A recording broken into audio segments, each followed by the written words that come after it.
The breeze carried the scent of hay and livestock across Millfield's auction grounds as Callisto Merrick leaned against the weathered fence. His calloused hands, bearing the marks of 30 years of farm work, gripped the wooden railing. At 53, Callisto's once robust frame had thinned, his shoulders slightly stooped from decades of labor. The auction would begin soon, and his heart raced despite his outward calm. "You sure about this, Callisto?" Orrin, the feed store owner, sidled up beside him. "Everyone knows that Blackthorn's a lost cause."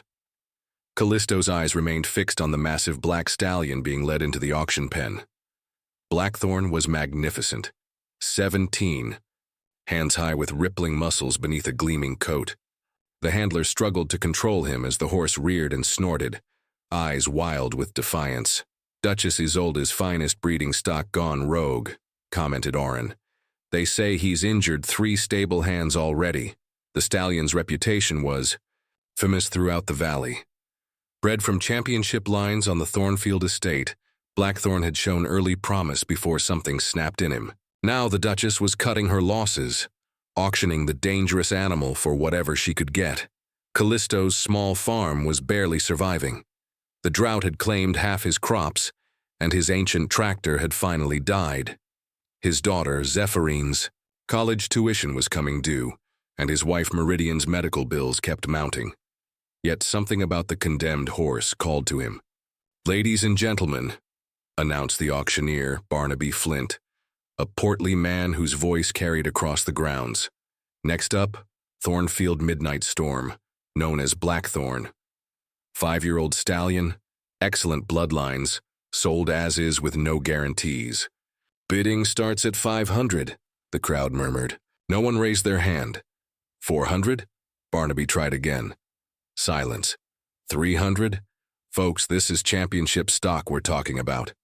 Yeah, championship at killing whoever tries to ride him, someone called out, eliciting nervous laughter. 200? Desperation crept into Barnaby's voice. Callisto felt Meridian's hand on his arm. She had appeared beside him, her once vibrant face now pale from her illness. "Don't even think about it," she whispered. 100? The auctioneer was nearly pleading now. Callisto raised his hand. Meridian's fingers dug into his forearm. "Callisto, no, we can barely feed ourselves," the auctioneer pointed at him gleefully. 100 from Mr. Merrick. Do I hear 150? No. Unmoved. Going once. Meridian's eyes filled with tears. Going twice. "We need that money for Zephyrines' school," she whispered urgently. "Sold. To Callisto Merrick for $100. The crowd parted as Callisto approached the payment booth, extracting the folded bills from his worn wallet, money saved for a used tractor part. Meridian had walked away, unable to watch. As he signed the ownership papers, he caught sight of Duchess Isolde observing from her luxury vehicle, a hint of amusement on her aristocratic face. 2 handlers brought Blackthorn forward, the horse, fighting every step. "Your funeral, Merrick," one said, thrusting the lead rope into his hands. "No refunds when he tramples you." Callisto approached the snorting stallion slowly. Blackthorn's ears lay flat against his head, nostrils flaring. Everyone expected the horse to charge, to rear up, to confirm their prophecies of disaster. Instead, something strange happened when their eyes met. The stallion stilled. For one breathless moment, man and horse regarded each other. Callisto saw, beyond the fear and rage, to something deeper, something he recognized from his own mirror on his darkest days. "Hello, Blackthorn," he said softly. "I'm Callisto. Let's go home."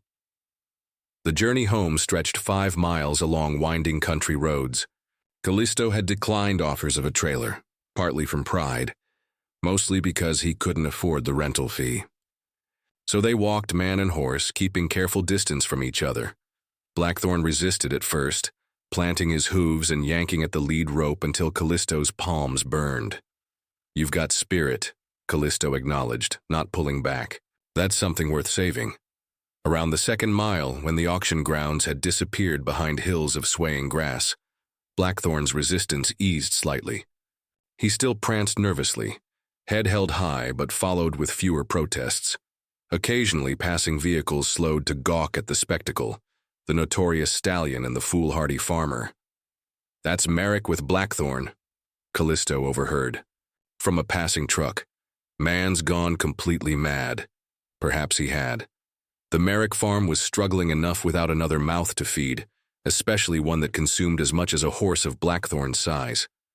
The thought of Meridian's disappointed face made his stomach clench. 27 years of marriage had taught him her expressions well. This wouldn't be a gentle disagreement, but a rare, genuine fury born of fear for their future. Dusk was settling when they crested the final hill overlooking the Merrick homestead. 70 acres, most lying fallow this season. The modest farmhouse needed repainting, the barn roof patching. A single light shone from the kitchen window where, undoubtedly, Meridian waited. Blackthorn snorted, sensing the tension in Callisto's frame. "That's home," Callisto told him. "It's not much, but it's mine. Ours now, I suppose." The horse's ears swiveled forward, taking in the unfamiliar surroundings. As they approached the property line, a figure emerged from the shadows. Zephyrine, their 19-year-old daughter, home from her summer job at the library. Unlike her mother, whose reaction had been immediate disapproval, Zephyrines' expression shifted from curiosity to cautious wonder. "Dad," she called. "Is that him? The Thornfield demon horse?" "Don't call him that," Callisto said. "Names have power. He's just Blackthorn now." Zephyrine kept her distance but studied the horse with intelligent eyes so like her father's. "Mom's really upset." "I know. She says we can't afford him." "We can't," Callisto admitted. "Then why?" "Some things you do because you must, not because they make sense." He nodded toward the horse. "He would have gone to slaughter, Zeph." Understanding dawned on her face. At 10, Zephyrine had rescued an injured fox despite everyone insisting. Wild creatures couldn't be saved. She'd proven them wrong then, nursing it back to health before releasing it. Perhaps that same determination ran in their blood. "The East Paddock still has good fencing," she offered. "Thank you." Together they settled Blackthorn into the small enclosure. The stallion immediately paced its perimeter, testing boundaries. Zephyrine fetched water while Callisto measured out a modest portion of their precious stored hay. When they finally entered the kitchen, Meridian sat at the table, hands wrapped around an untouched cup of tea gone cold. "He's beautiful," Zephyrine offered into the silence. "Beauty doesn't pay bills," Meridian responded, her voice tight. "Beauty doesn't fix tractors or pay tuition." She looked up at Callisto, eyes shining with unshed tears. "We had an agreement. No decisions that affect the family without discussing it first." "I know," Callisto said softly. "Then why?" He struggled to articulate what had compelled him. "Because sometimes salvation comes from saving something else.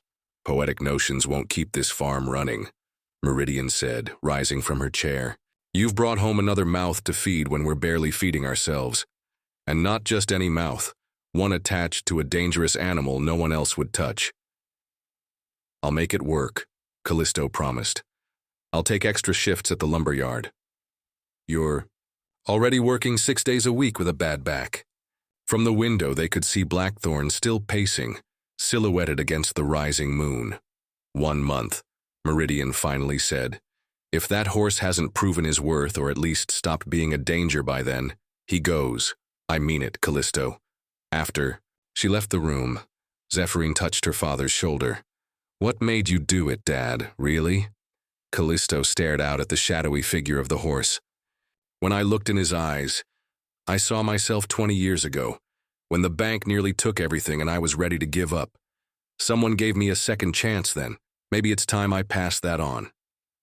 Dawn broke over the Merrick farm, painting the high, weathered buildings with golden light. Callisto had barely slept, rising before sunrise to check on Blackthorn. The stallion had demolished a section of fencing overnight, though mercifully he hadn't escaped. Instead, he stood in the paddock's center, as if challenging Callisto to react. "Testing me already?" Callisto muttered, fetching tools to repair the damage. Word spread quickly through Millfield about Callisto's purchase. By mid-morning, several trucks had driven slowly past the property. occupants craning their necks for a glimpse of the infamous horse. Around noon, Vernon Holt, the local veterinarian, and an old friend pulled into the driveway.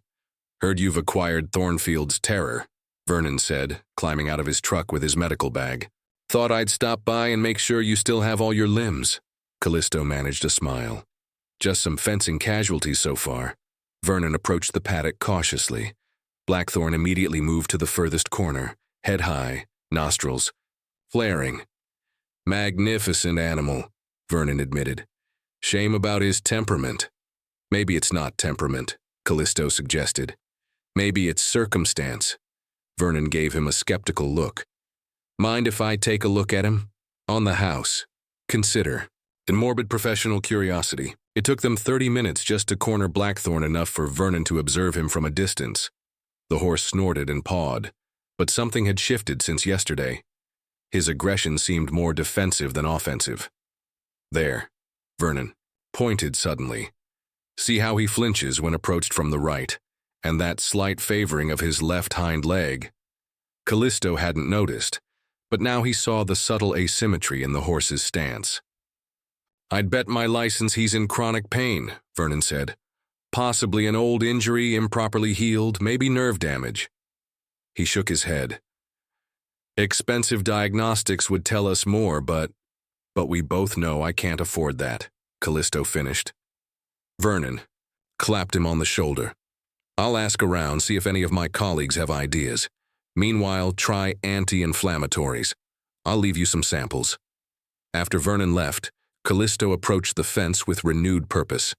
"So that's it," he said, quietly to Blackthorn. "You're hurting, been lashing out because nobody noticed." The horse regarded him warily. That afternoon, Zephyrine returned from the library with a stack of books on equine behavior and training. "I can't believe they had these gathering dust on the shelves," she said, spreading them on the kitchen table. "This one's by Donella Hadley. She specializes in rehabilitation of troubled horses." Together, they devoured the information, making notes long into the evening. Meridian watched from the doorway, her expression softening slightly at their enthusiasm, though concern still lined her face. The next morning, Zephyrine left for her summer class at the community college, but not before helping Callisto implement their first training strategy. Instead of approaching Blackthorn directly, they simply sat near the paddock, reading aloud from Zephyrine's textbooks, allowing the horse to grow accustomed to their voices and presence without pressure. By day 3, Blackthorn would sometimes graze within 20 feet of where Callisto sat. On day 5, Callisto moved inside the paddock, still maintaining distance. The stallion watched him constantly but didn't charge as everyone had predicted. Progress continued at a glacial pace. 2 steps forward, 1 step back. Callisto mixed Vernon's anti-inflammatory powder into Blackthorn's feed, and gradually, the horse's movements became more fluid. The change in his eyes was even more remarkable, the wild terror receding, replaced by cautious curiosity. Then came the morning of the tremendous thunderstorm. Lightning cracked across the sky as Callisto rushed to check on the animals. He found Blackthorn trembling, eyes rolling white with panic. Without thinking, Callisto entered the paddock and began speaking in the same steady voice he'd used all week, moving slowly toward the terrified horse. For one heart-stopping moment, it seemed Blackthorn might charge or bolt. Instead, as thunder boomed overhead, the stallion took 3 tentative steps toward Callisto, the first time he'd willingly approached. "Easy now," Callisto murmured. "Storms pass. Everything passes." They stood there in the rain, man and horse, not quite touching but sharing space without fear for the first time. Something fundamental had shifted, a fragile trust beginning to form between 2 damaged souls. From the farmhouse window, Meridian watched, her hand pressed against the glass, witnessing the impossible beginning to happen. Summer heat blazed across Millfield County as July stretched into August. Zephyrine's fall semester loomed just weeks away, and the farm's financial situation remained precarious. Callisto took on additional weekend work at the sawmill, coming home with hands raw and back aching, only to spend evenings with Blackthorn. Their progress was remarkable by most standards. The stallion now allowed Callisto to approach, to touch his neck, to lead him around the paddock without resistance. Yet they remained far from the breakthrough that would justify keeping such an expensive pet in Meridian's practical eyes. College. Tuition is due in 3 weeks, she reminded Callisto one evening as he soaked his work-worn hands in Epsom salts. And the property taxes the week after. I know, he said quietly. I haven't forgotten my promise. The deadline approached like an oncoming train. Then fate intervened in the form of Lavinia Prescott, whose vast estate bordered the eastern edge of Millfield. Her annual summer equestrian showcase was legendary, a charity event where the county's finest horses and riders performed, attracting wealthy donors from across the state. Mrs. Prescott called the library today, Zephyrin announced over dinner. She heard about Blackthorn and wants to see him. Callisto and Meridian exchanged glances. Whatever for? Meridian asked. Zephyrin shrugged. She wouldn't say exactly, just that she's intrigued by the rumors and will stop by tomorrow afternoon. True to her word, Lavinia Prescott's sleek silver luxury car rolled up the dusty driveway at precisely 2 o'clock the following day. Despite being in her 70s, she emerged with the sprightly energy of someone half her age, impeccably dressed. In riding attire, Mr. Merrick, she greeted Callisto with a firm handshake. I've heard the most fascinating tales about you and Duchess Isolde's cast-off. Her shrewd eyes assessed the modest farm before settling on Blackthorn in the distance. They say you've tamed the untamable. Not tamed, Callisto corrected. Just understood. Lavinia smiled. An important distinction. May I see him? They walked to the paddock where Blackthorn stood alert, watching their approach. Callisto called softly, and to everyone's surprise, the stallion walked toward them, stopping a respectful distance from the fence. Remarkable, Lavinia murmured. Duchess Isolde employed 3 professional trainers, all of whom declared him hopeless. He was in pain, Callisto explained, recounting Vernon's observations. And frightened. Fighting was his only defense. Lavinia studied the horse with expert eyes. May I see him move? Callisto entered the paddock and with gentle signals encouraged Blackthorn to walk, then trot around the perimeter. The horse's movement revealed both his lingering discomfort and his extraordinary natural talent. What magnificent conformation, Lavinia commented. Even with that injury, his movement is exceptional. She turned to Callisto with sudden decisiveness. My showcase is in 2 weeks. I want you and Blackthorn to participate. Callisto blinked in surprise. Ma'am, he's nowhere near ready for crowds or performance. We've made progress, but not as a competitor, she clarified. As an exhibition, a demonstration of rehabilitative training, a before and after narrative. Duchess Isolde will be attending, along with several equine rehabilitation specialists I know. The story of you two would be compelling. Before Callisto could respond, she continued, The appearance fee is $5,000. The sum hung in the air between them. $5,000 would cover Zephyrin's tuition and the property taxes with some despair. Additionally, Lavinia added, watching Callisto's face carefully, if the specialists confirm your methods have merit, there might be future opportunities. People pay considerable sums for rehabilitative training for troubled horses. That evening, the Merrick family sat around their worn kitchen table in serious discussion. It's too soon, Callisto admitted. He's not ready for crowds and commotion. But we need that money, Zephyrin said, what they were all thinking. Meridian, who had remained skeptical for weeks, surprised them both. If anyone can prepare him, in time it's you, Callisto. I've watched you, what you've done already. It should have been impossible. Her faith, after weeks of doubt, strengthened his resolve. For the next 14 days, Callisto devoted every spare moment to Blackthorn, gradually introducing new stimuli, flapping tarps, unexpected sounds, strange objects, always moving at the horse's pace, always respecting his boundaries. Zephyrine created a makeshift obstacle course. Neighbors, intrigued by the challenge, brought their children, tractors, and even a small marching band practice to help desensitize Blackthorn to crowd noise. The once solitary Merrick farm became a community project, united by the unlikely story of the condemned horse and his patient savior. As showcase day approached, progress was undeniable but incomplete. Blackthorn had transformed from a dangerous outcast into a cautious but willing partner. Yet the question remained, would it be enough?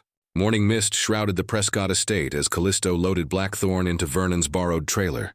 The stallion, once impossible to confine, walked in with minimal hesitation, testament to their months of patient work. Still, his ears flicked, nervously, sensing the importance of the day. "Easy now," Callisto murmured, securing the trailer door. "Just like we practiced." Meridian approached, dressed in her rarely worn good clothes. "We'll be right behind you," she said, kissing his cheek. "Whatever happens today, I'm proud of you both." The journey to Prescott Manor passed in tense silence. As they wound up the tree-lined driveway, the grand scale of the event became apparent. Hundreds of vehicles lined the grounds, spectators in summer finery milled about, and a professional show ring had been erected in the central field. Lavinia greeted them personally, directing them to a quiet warm-up area away from the main crowds. "You're scheduled just before lunch," she informed them. "The rehabilitation specialists are already here, quite eager to meet the miracle worker of Millfield." "I'm no miracle worker," Callisto demurred, "just stubborn." "Sometimes that's the same thing," she replied with a knowing smile.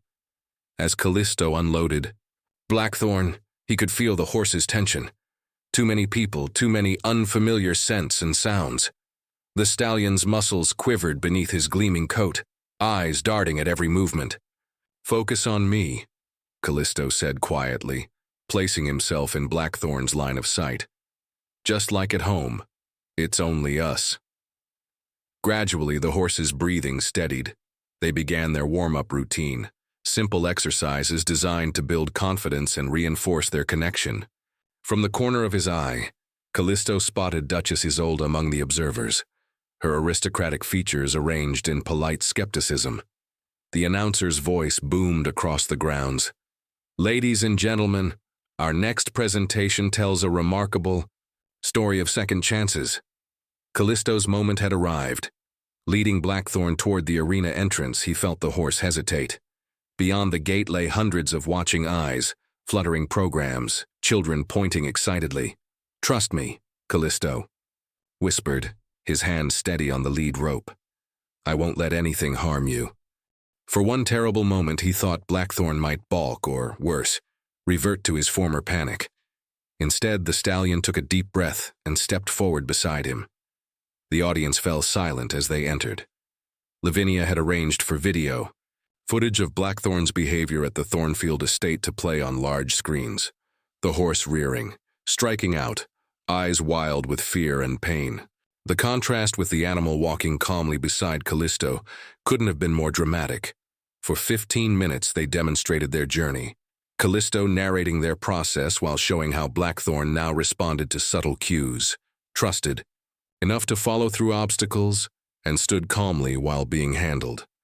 Not once did the stallion show aggression, though his nervousness remained evident to the trained eye.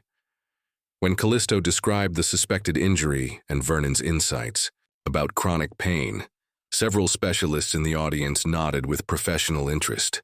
One made notes intensively, occasionally glancing up with undisguised admiration. As their demonstration concluded, something unexpected happened. Duchess Isolde rose from her seat and approached the arena fence. "Remarkable transformation, Mr. Merrick," she called, loud enough for nearby spectators to hear. "Though I notice you haven't attempted to ride him. A challenge, publicly issued." The audience murmured with renewed interest. Callisto had never mounted Blackthorn. Their trust extended to groundwork only. Riding would require weeks more preparation. "We're taking things at Blackthorn's pace, Your Grace," he replied evenly. "His well-being comes before performance." Something shifted in the Duchess's expression. Grudging respect, perhaps. She nodded once and returned to her seat. The applause was enthusiastic as they exited the ring. Immediately they were surrounded by specialists asking questions about Callisto's methods. One woman, Dr. Marielle Fontaine from an equine rehabilitation center in Kentucky, pulled him aside. "What you've accomplished in mere months is extraordinary," she said. "We have clients who would pay premium rates for such results with their troubled horses." Before Callisto could process this, Lavinia appeared with an envelope. "Your appearance fee, as promised," she said. "And a proposition.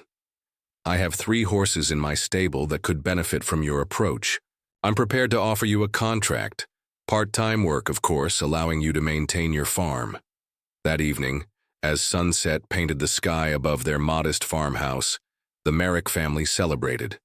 The appearance fee would cover immediate expenses, and Lavinia's contract promised stable income for months to come.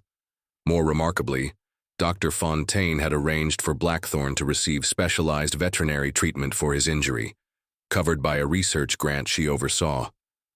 "You were right to save him," Meridian admitted, watching through the window as Blackthorne grazed peacefully in the paddock. "I couldn't see it then." "Neither could I, not fully," Callisto confessed. "I just knew he deserved a chance."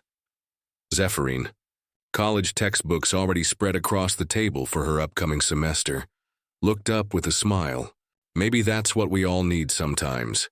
Not someone who sees our potential, but someone who sees our pain and doesn't walk away. Outside, Blackthorne raised his head, catching Callisto's eye through the window. The stallion that everyone had, written off as dangerous and worthless, now stood tall, his transformation mirroring the change in the Merrick family's fortunes. From near disaster had come unexpected blessing. From an impulsive decision had grown new purpose. The uncontrollable horse and the poor man who couldn't afford him had, together, discovered something invaluable. That patience and understanding could heal wounds both seen and unseen, transforming not just one life, but many. In the golden light of evening, man and horse had proven the skeptics wrong. Sometimes the most unbelievable choices lead to the most remarkable outcomes. Sometimes saving another is the path to saving yourself.